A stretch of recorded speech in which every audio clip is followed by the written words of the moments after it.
Ингээд дараагийн асуултыг цөмөрө хамтдаа гарцгаая.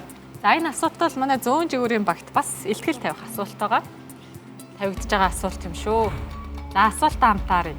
Уул уурхайн олборлолтын орлогын мэдээллийг иргэд сонирхдаггүй. Эйд нь мэдээнээс авдаг. Бид нь танилаасаа сонсдог. Сид нь мэдхгүй. Дид нь ил тод биш гэж боддоо гэж. Уул уурхайн олборлолтын орлогын мэдээллийг иргэд сонирхдаггүй гэж. Одоо тэр нэг ийм Монголиор чинь данс мас орж ирээд мөнгө төгрөг орж ирээд байгаа юм шүү. Чингис гэдэг. Тий. Тэгээд байгаа шүү. Манай баг бол D гэж бодож байна. За хэрэг тэгж байгаа бол та сонголтоо хийгээд тэгээ илтгэлээ тавьж болно. Тий. Таныг эндэр төрч байна. За тэгээд цаг баг байгаа хожигдож байгаа юм чинь 6 хоноо штэ байж байгаарэ.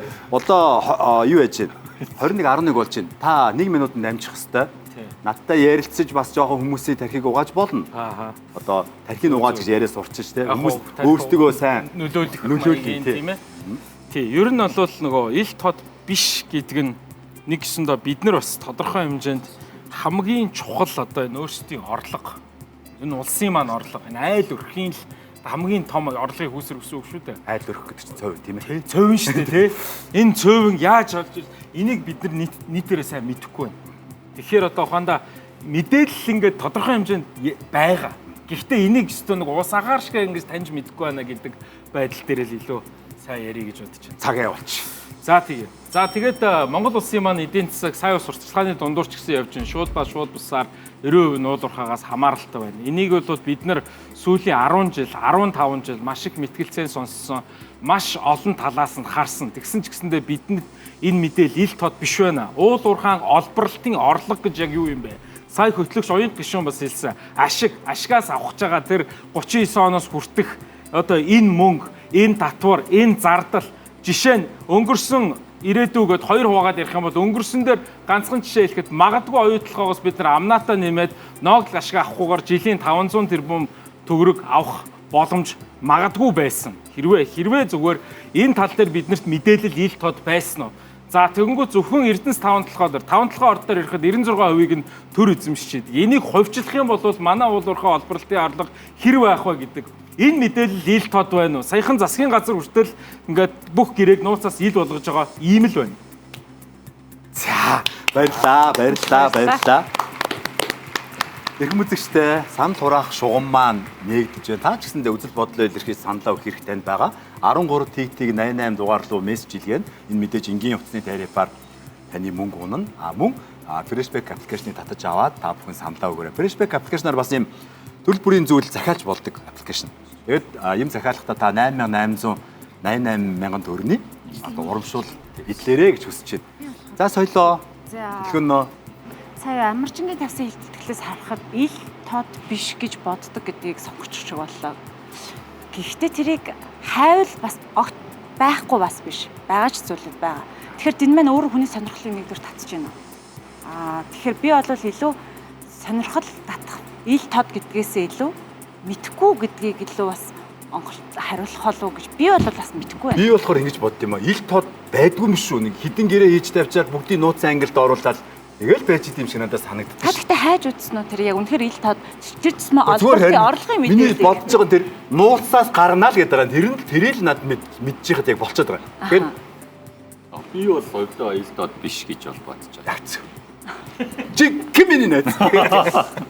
Яг оо ийм ил тод байх ёстой юмнууд нь байх ёстой, байхсгүй юмнууд нь байхсгүй. За би юу гэж хэлж вэ гэхээр одоо ингээд уул уурхайн компанийг харуул дийлийнх нь хувийн хвшлийн компани.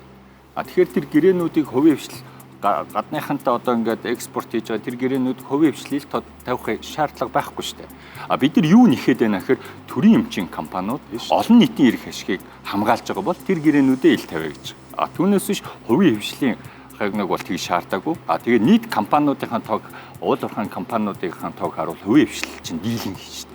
Тэгэхээр эдгээр чинь юу гэж харж байгаа нөхөр ил тод биш байна л гэж байна. Зур тодруулж асуухад нь биржээр зардаг болсон үед та яг хөрөнгөний биржийн захирлаар ажиллаж ирсэн үү? Тэгээд биржээр зарах нь ингээд надад бас зүвтэй юм шиг санагдсан шүү дээ. Ингээд яг зах зээлийнхаа зарчмаар ингээд өдрөдрийнхээ ханшаар ингээд хийгээ явчихдаг. Танд ер нь юу Тэр бол зөв. Жинхэнэ миний найз.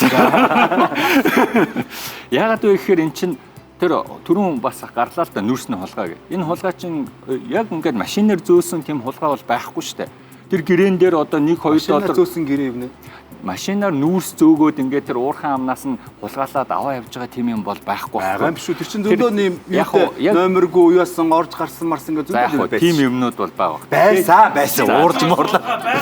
Байгаа шээ. Чи намайг цөрөө хамгаалаад. Ямар амар соёлоогоос л юм.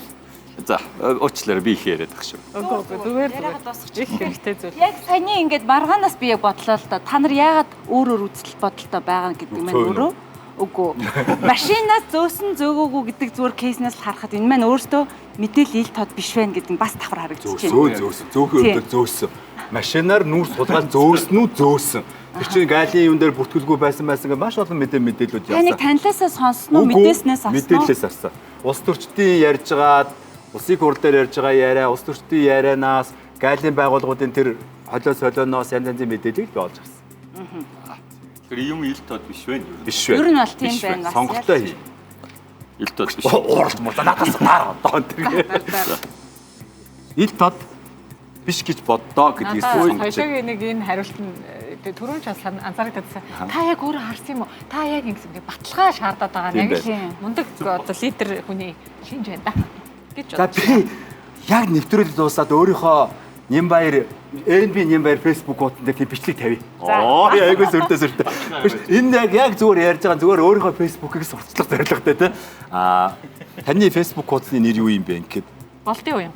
болдын. Дагаарай. Нэрээрэл. Баярлалаа.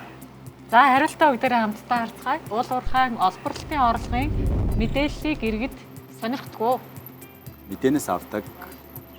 За ил тод биш гэж боддог буюу манай хоёр баг хоёулаа сонгосон. Явж өглөө 74%. Баяр хүргье. Хоёр баг тус бүр. Танилаасаа бид нэрээс гэрээ сонсдоггүй байгаа шүү. Баярлалаа. Оноо 337 оноотой, 343 оноотой. Нөгөө нэг л онооны зөрүү яваал байна. Нөгөө нэг 6 онооны л зөрүү яваад байна. Баг нэг зөв хүсэл тавьж болох уу? За яриш. Хамгийн сүүлийн асуултан дээр эднийхаар эхлээд сонголтыг хэлчихье. Бид нэр сүрх хэсгээ өөрсдөө шийдээ. Тэгээл та болдог. Тэгэхгүй бол манайх сонголт хийчихвэл дагаад чигээл автоматар очих гээд байгаа байхгүй. Өрсөлдөөнтэй байна да. За одоо хэсэг хугацааны дараа эргээд дуусгая. Байтаа өгчөөч. Эргээд дуусгая. Баярлалаа.